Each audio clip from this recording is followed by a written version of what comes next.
Hungry Fish Media presents the new podcast On Mission. You know, we are all hungry and eager to help and do what we can during these uncertain times. But there are a few people going above and beyond doing exactly that in these extraordinary set of circumstances. Kara and I thought it would be the perfect time to launch a podcast featuring these amazing individuals and their stories. So friends, welcome to On Mission. Hey, good morning, On Mission. Thanks for tuning in again. We are having a blast. We sure are. It's really helping us keep our sanity, so appreciate you guys tuning in. Looking back about a month ago, we would have never guessed that we'd be where we are today, right?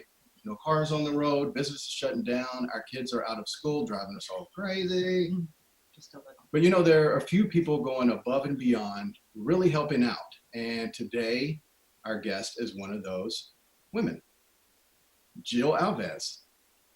Jill and I used to be on the same jump rope team in elementary school, so we go way back.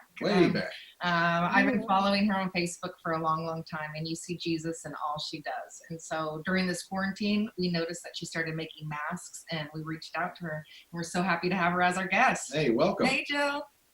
Hi, guys. Thank you so much for having me. Hey, it's been a long time. Yeah, it's been a long time. Just a couple of minutes. We weren't recording earlier, but we are now. So you know what? Hey, going with the flow, no shame, right? So I guess just tell us a little bit about yourself. Yeah, so I'm a small business owner. I own actually two businesses, co-own one and then own the other. But my first one was Jill Made, and I started that about 10 years ago. And that's just was handmade accessories, purses, and jewelry and things like that. And I sold those to different boutiques in the Pacific Northwest area. And then there came an opportunity to, and my really good friend and I said, this is a pretty legit business. Yeah. So no, sorry, anyway, you froze there for a second. You're all right now. Oh, okay. Come on, I was kidding. Yeah, it was awesome. I was trying to help you. Yeah. So, we've been doing that for about 3 years now. And I have two boys and a husband. And we live in West Seattle, Burien area. So you froze there for a second. So you have Jillian Made, where you make accessories and jewelry. And then your other business is staging, right? Is that for like real estate agencies? Home staging, yeah. Staging. So okay. We're kind of like the last people that touch the property before it goes, before it lists. Yeah. Well, what inspired you to make masks, and who inspires you in life? Yeah. So basically we, our staging business was shut down when the shelter in place took effect, kind of like everybody else. And I thought that maybe I would get a little bit of downtime, with my family. And I was watching the news, and there was a call out for people that could make and could sew, that they were desperately asking for people to make masks. And so I thought, that's something I can do. And that's kind of how it started. I just, started with that. And then I put a little blurb on Facebook that I was going to do that, and maybe for people to join me. And I had a friend that said, well, I can't sew, but maybe we could put together a GoFundMe for you, so it's not, a financial burden on you. And that's how it just got going. Well, God bless you. I mean, a lot of us could probably make masks, but not many people are. So tip our hats off to you for that one, man. That's amazing that you're doing that. And how many volunteers and masks have you guys made? Yeah. So the really awesome thing is that at my church, we have quite a few ladies that can sew from pretty much every age range. And so I started reaching out to them. I made a tutorial that's on YouTube, so that it would be easier for them to kind of figure it out. And I have about 11 to 12 people that are sewing right now, and 2 people that are just cutting fabric nonstop for us, and 2 people that are picking up and dropping off and getting supplies for us. And so that's cut out a lot of time. That's been really awesome and helpful. So you guys are cranking these out. So how many do you think you've done? We have probably done about 3,500. And yeah, that's a lot. That's awesome. That's amazing. And the crazy thing is that my sister-in-law, she lives up in Edmonds, and from this GoFundMe, we're actually sending her supplies. My parents take it up to her in Edmond. It's kind of like their only outing. That you let them go on. Yeah, that we let them go on. Basically, I say, you can't get out of the car. I'm going to put it in the trunk. They get it out of the trunk. You don't get out of the car. But so she has also about 10 people up there that are sewing, and they've done about the same amount. So collectively, it's quite a lot. Yeah. And where have your masks reached in the U.S.? Yeah, so they've gone all over. We've done New York, Maryland, Florida, Ohio, California, even Canada. So, and those are just, some of the places that they've gone. So it's reached pretty far. I know you have an entrepreneurial spirit there. You're running two businesses. This isn't another one of those, right? You're not selling masks. You're giving these away. No. We're giving these away. In fact, my family has been teasing me because they're like, oh, is this another business? And all of us are kind of that way. My brothers are both very entrepreneurial also. And so we joke about it, but they said, is this going to be Jillian masks by Jillian Made? And I said, nope, we're not doing that. I'm not selling them. So who are you making the masks for? I don't know if you said that already or not. Yeah. So basically, we are making them for healthcare workers, but also for all essential workers and people that have, health vulnerable people in their family, and basically I just feel like we're not going to turn anyone away. That's my goal.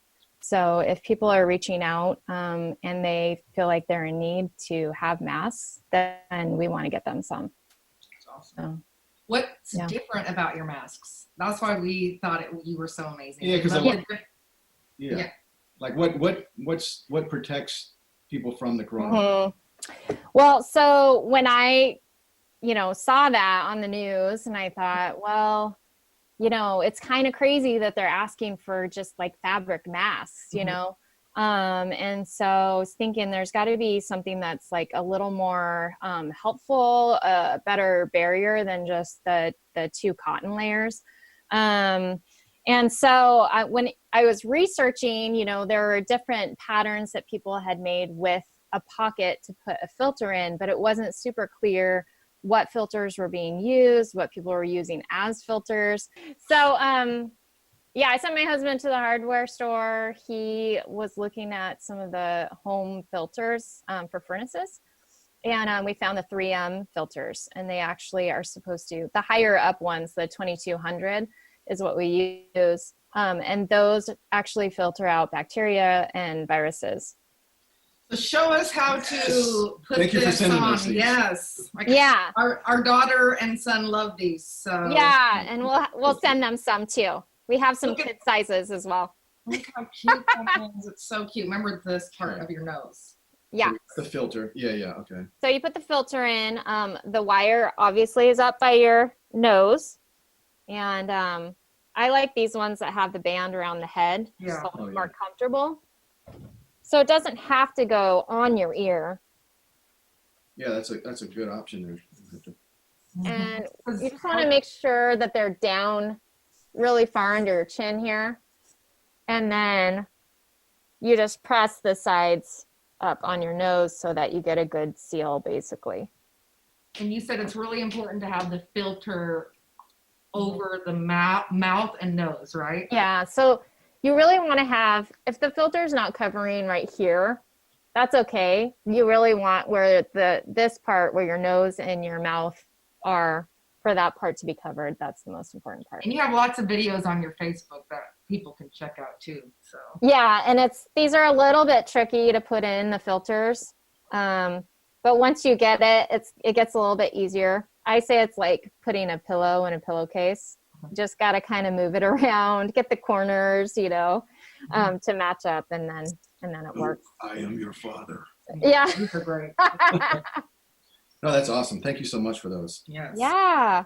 I have done some Star Wars ones. So. So how can people get in touch if there are essential workers out there that need a mask? Mm-hmm. Yeah, they can either email me at jillianmaid@hotmail.com or through Facebook or Instagram. And my Instagram is Jillian Maid also. And on Facebook, it's Jill Kimball Alvis.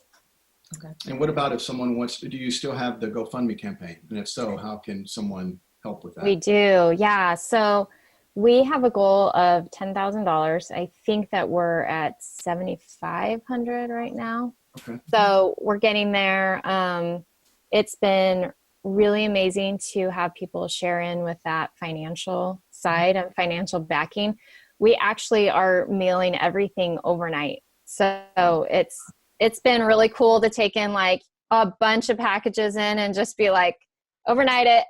Yeah. You know, we're just trying to get it to people as fast as possible. And just reading through, you know, the emails that I've been getting, it's just people are really in desperate need. So it's been really great to see how everybody can kind of do their part, you know. So, you know, a lot of people can make masks, but don't. You chose to do that. Is there a deeper reason why you just decided to, you know, step up and make the masks? Have you been affected by COVID-19 in any personal way? I think when I saw that call, it was just right when we went in, you know, the shelter in place. And my brother, who lives in New York, he's an actor on Broadway. He actually was just starting to feel like he was coming down with something. And, you know, he didn't want to be dramatic or anything like that, but he was like, you know, I'm really not feeling well. I have a temperature. Called his doctor, got in the next day and did test positive for the virus. So for me, that was kind of like when it really hit me, because this is now my family, you know, that it's affecting. We're really close. And that just, you know, it really stirred something in my spirit that it was like, you know, we can do something that is really needed. And, you know, as a family, we know where our hope comes from. We know that we're not scared in the same way that people that, you know, don't have the Lord and have that hope. We know that, you know, he is sovereign and he is on the throne. But it just ignited, you know, and stirred in me that we can do something that's really tangible and is a way to show people that there's hope. There's people that love them and want to see them through, and that hope abounds, you know? So definitely, yeah, you know, to have somebody in my family, a lot of people are like, I don't even know anybody that has this virus. But to see him walk through it, and, you know, that New York was just slammed. They got hit so hard. That really, you know, stirred in me this, you know, the whole thing in motion. So Well, how is he doing now? He's doing a lot better. He's like, I think 2 weeks out now of, you know, going through the whole thing. Quarantined from his wife. Well, they were in the same apartment still, pretty much on, you know, one was on one side, one was on the other. But he said, you know, we tried to be so careful. We, you know, at the theater, we wiped everything down. We all had sanitizer and we're washing our hands like crazy. And, you know, they had a thing in their apartment where it was like, whenever they brought things in, they would have a certain place to drop it, and then they'd wash all of it and then wash their hands, you know, and he still got it. So, you know, it's just crazy. Such crazy times. Do you have a specific Bible verse that you've been holding on to during these times? Yeah, and it's actually one that he sent me, and it's 1 Corinthians 10:31. Whether you eat or drink or whatever you do, do it all to the glory of God. And you know, a lot of times I think we can think, oh, this is just such a small deal, you know, to be able to sow or whatever. But in that verse, you know, whether you eat or drink, I mean, everybody eats and drinks, you know, and those are just everyday, normal, ordinary things. but we can do all of that to God's glory, Yeah. you know. And you're saving lives. Yeah, let me just stop you right there. It It definitely is no little thing. It's a huge thing you're doing, and we're thankful that you're doing it. We're proud of you. We appreciate it. Thank you for living your life on mission. Yeah. Yeah, thank you so much. I appreciate it. So let's get back to jump roping. I can still do my jump rope. Can you? I can do it too. Come I on. still can do it. You're gonna have to send us a cell phone video clip that we can include in this. I'll do it. I'll do it. It is kind of it does feel different than when we were younger, but yeah, when I do it, I'm very sore the next day. The next day you feel it. What was the team name? The Popcorns. Yes. Mm-hmm. Oh yeah, we were really good. let's bring that back. Yeah. Let's go on tour. I don't know. That might be a little. I would definitely do a reunion party. Yeah. I don't know. I mean, we could probably still jump rope, but I don't know if we would go on like a tour. Yeah. You know, just a fun side note. So Miss Belfour, our instructor, my son had her. Oh, that's awesome. Yeah, at Lafayette Elementary, and that was just so fun to reconnect with her because I mean that was like 5th, 6th grade, you know. We went to a cancer camp over summer break, and they had jump ropers come and perform, and I ended up like getting the jump rope from them. She got up on stage, and then I got up on stage. But they were telling me that the hot dogs he was like, they have a seniors group. You should join it. I was laughing. Seniors, she was like, oh, anything over 30. She freaked everybody out. They were like, oh my gosh, we did not know you knew how to jump rope like that. She was doing all the tricks. A seniors group. Wow. Yes. You're like, I'm not going to do it just for that. I know, I'm old. I was like, no. That kind of like, Oh, that's well, thanks so much for taking time. Hope we didn't take too much of your time and not at all. After we did it twice. Yeah, no, I appreciate what you guys are doing and getting the word out there. Pretty awesome. Well, good to see you. Yeah, good to see you as well. All right, guys. Take care. Yeah, hopefully we can help you raise some of that money. Yes. Yeah, that'd be awesome. For everything in our below, I guess. Below. Below. What are you talking about? Sounds good. Awesome. Blessings, you guys. Okay, you too. Bye. Bye.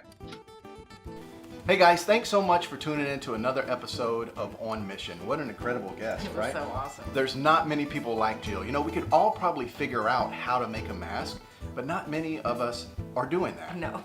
She is. She's going above and beyond, living her life on mission.